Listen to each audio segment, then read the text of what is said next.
नमस्कार, दैनिक भारत में आपका स्वागत है। आज दरभंगा में इंडिया महागठबंधन की एक विशाल रैली निकाली गई, जो लगातार 4 घंटा तक पदयात्रा करके भाजपा सरकार की नाकामियों को लोगों तक पहुंचाया।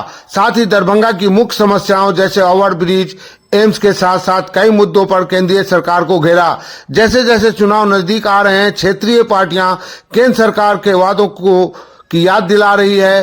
साथ ही महंगाई, बेरोजगारी जैसे मुद्दों पर सरकार को घेरने का भी काम कर रही है।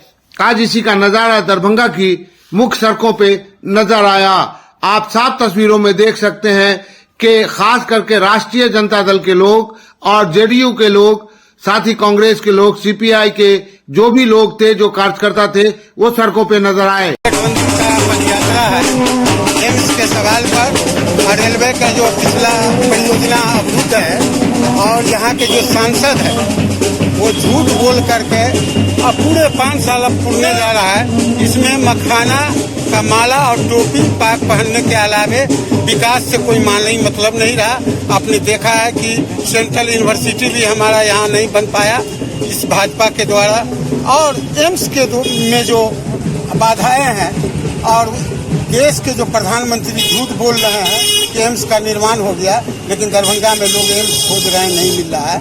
इन तमाम सवालों को लेकर के आज इंडिया गठबंधन की ओर से पदयात्रा है, और जब तक ये एम्स का निर्माण नहीं होगा और जितना रेलवे का परियोजना है वो चालू नहीं होगा, तब तक हम लोगों का ये आंदोलन जारी रहेगा। ये पदयात्रा कितने दिनों का है? कितने दिनों का है ये पदयात्रा? 4, 5, 6 सबसे पहले मैं आपको बताना चाहता हूं कि इसका उद्देश्य क्या है। इस पदयात्रा इंडिया गठबंधन की तरफ से ये पदयात्रा कॉल किया गया है। इसमें मेन मुद्दे हैं जो बिहार के और मिथिलांचल के प्रमुख मुद्दे हैं। सबसे पहले एम्स का निर्माण, जो एनडीए की सरकार, मोदी जी की सरकार, निकम्मी सरकार, भारतीय जनता पार्टी एक तरीके से मिथिलांचल को ठगने का काम किया है। जहां उन्होंने वादा किया था मिथिलांचल का एम्स का निर्माण हो चुका, माननीय प्रधानमंत्री जी ने एक स्पीच में कहा कि निर्माण हो गया। जहां तक आज तक जमीन कभी एनओसी भारत सरकार ने नहीं देने का काम किया।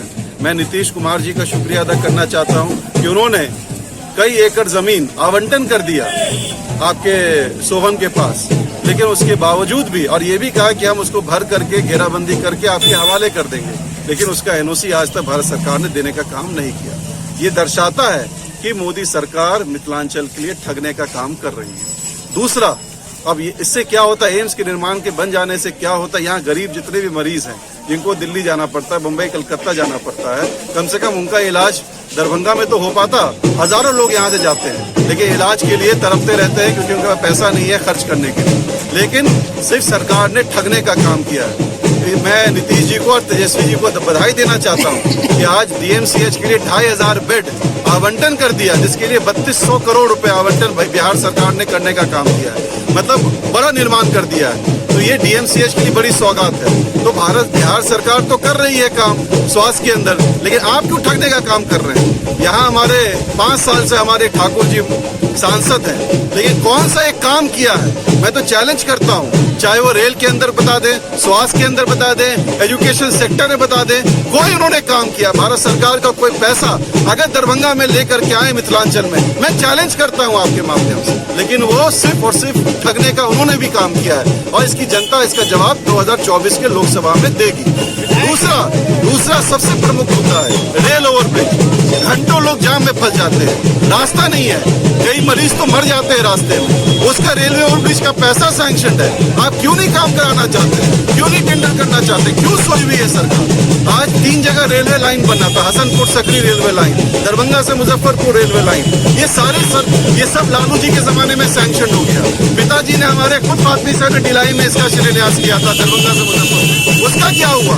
ये तो सर हम लोगों ने, जब हमारे पिताजी सांसद थे, सरकार थी यूपीए की, तो बिहार के अंदर इतना पैसा आया, चाहे मनरेगा के अंदर हो, चाहे रेलवे के अंदर हो, तो काम हुआ। लेकिन आप तो 5 साल से सो रहे हैं। 14 साल से आपकी सरकार है एनडीए की देश के अंदर, लेकिन मिथिलांचल को आपने पूरा बेवकूफ बनाया है, ठगने का काम किया है। कहीं कोई काम, विकास का काम नहीं दिख रहा।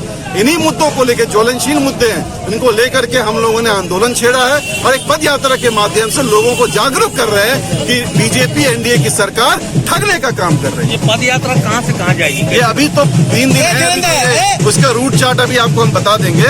अभी ये कम से कम 3-4 घंटा चलेगी। भैरव होते हुए म्यूजियम होते हुए टावर होते हुए हनुमान चौराहा फिर हम आएंगे। आज